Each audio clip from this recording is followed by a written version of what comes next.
রাস্তার পাশে দাঁড়িয়ে প্রাণ খুলে হাসায় এক হাসিতেই বদলে গেল এই কিশোরের জীবন।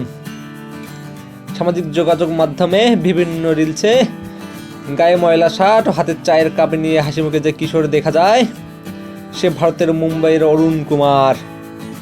চরম দরিদ্রতার কারণে ৪র্থ শ্রেণীতেই পড়াশোনা ছেড়ে তাকে ট্রাকের হেল্পার হিসাবে কাজ শুরু করতে হয়।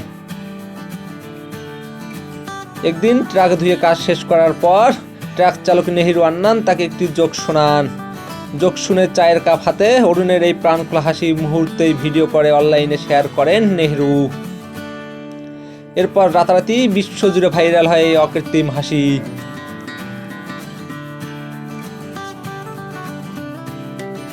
অরুণের এই বিশ্বজোড়া পরিচিতি তার জীবনের মোড় ঘুরিয়ে দেয়।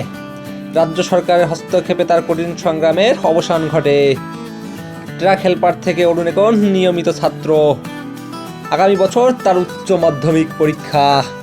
গ্রাজুয়েশন শেষ করে একটি সুন্দর ক্যারিয়ার গড়ার স্বপ্ন তার।